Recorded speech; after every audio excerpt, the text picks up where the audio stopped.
What is up? Thanks for checking out First and 10. Joe Emer, Rob Lee Hockey. Did someone say playoffs? Playoffs? Best time of the year, and we have some great matchups in round one tonight.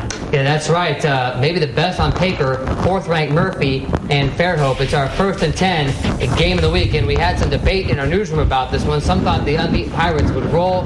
Others thought maybe Fairhope should be on upset alert. And Kerry Chow is live in Fairhope to tell us who was right, Kerry. Guys, let me tell you, it is loud over here, so I have no idea what you just said, but this is the First and 10 game of the week, and very well deserving. If you take a look behind me, you can see Fairhope Pirates celebrating a hard-fought victory. Let's take a look at the first half highlights. Hey, Joe, how are you?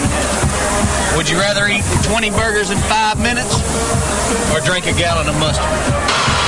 Personally, I go with burgers easily. That's way too much mustard. First Murphy drive, Kelvin May finds Will Golston on fourth down. That's a 3-yarder. Panthers up 6-0. Now Fairhope would take the lead on a Daryl Norris sneak, then Clifton Johnson adds to it with this 12-yard run. The Pirates are up 14-6. Now later Norris finds Robert Douglas in the corner pocket from 18 yards out. It's a 21-6 game. The Panthers try to air it out to Solomon Patton to catch up, but Cadell Peterson will have none of that. A nice interception. Now Murphy gets another chance, though, and May, like Elway against the Packers, will not be denied. It was 21-12 at the half. A wild second half, guys, where Murphy's Solomon Patton scored 2 long touchdowns to make it a 35-32 game in the fourth quarter. But the Pirates sealed the deal with a couple late turnovers to win the game 42-32. Guys, last year these two teams met in the playoffs. Murphy won 42-21, so the Pirates rectify that loss tonight. Guys, back to you. If you come check back with us in a little bit, we'll have a post-game interview for you. Thanks, Kerry. Fairhope continuing their undefeated season now, 11-0, including the regular season. Well, up next for Fairhope is the winner of Daphne versus Theodore. Bobcats perhaps favored to win this one. Let's check it out, though. Their very first play from scrimmage, Chris Nelson to Darian Thomas, who catches it, then loses it to Cameron Peterson, just takes it away. The interception there. Daphne gets some big momentum early. They keep the momentum going on that next drive. Russ Mosley finds Justin Jackson. Daphne up 7-zip. Theodore, right before half now, trying to tie the game up. Nelson goes deep and picked off. Kindell Minifield with the great interception. 7-0 at the half. More scoring in the second half. Daphne leading the charge 27-13 now in the fourth.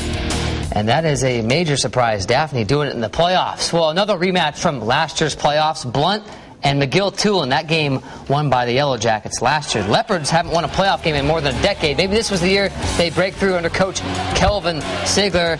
And here come the Yellow Jackets. Hey, Preston Messer hurt early in the game, so the backup, Jacob Spalding, takes over inside the red zone. He finds Richard Dre down to the one. That led to a touchdown. It was 7-0 McGill. Looking pretty good with the backup in there.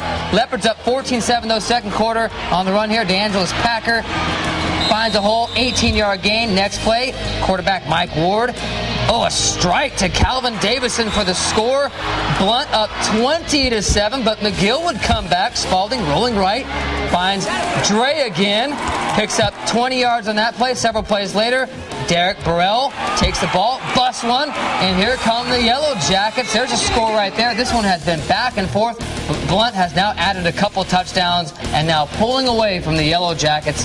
46-28. Looks like it'll get its first playoff win since it won state back in the late 90s, and they will take on Davidson next.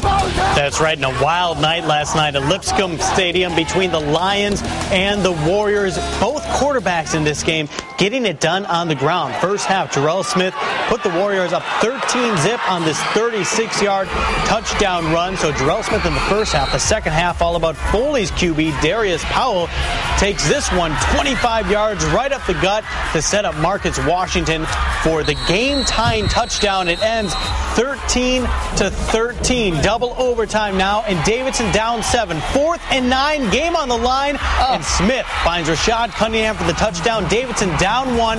Instead of the extra point, Coach Fred Riley decides to go for the win. The 2-point conversion. Smith.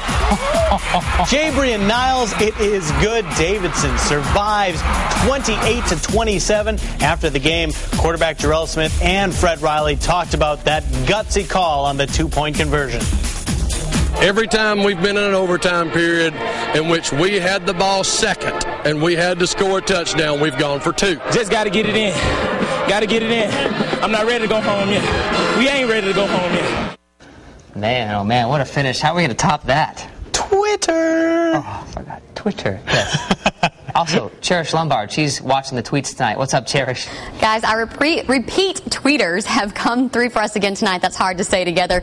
Thank you so much to Fairhope Football, Christy and Dunn, and Yorsap. See, I even have them remembered by now because they've all come through every single week of football. Kept us updated tonight on the Fairhope-Murphy game, also the McGill-Blunt game, and the Thomasville-Alabama Christian games. Once again, thank you to all of those guys. Now, unfortunately, it looks like they may have forgotten their cameras tonight, so no twit pics. We will forgive them tonight, though, because it is cold. They were probably getting their jackets or scarves. But for everybody else, keep those tweets coming at Fox 10 Sports.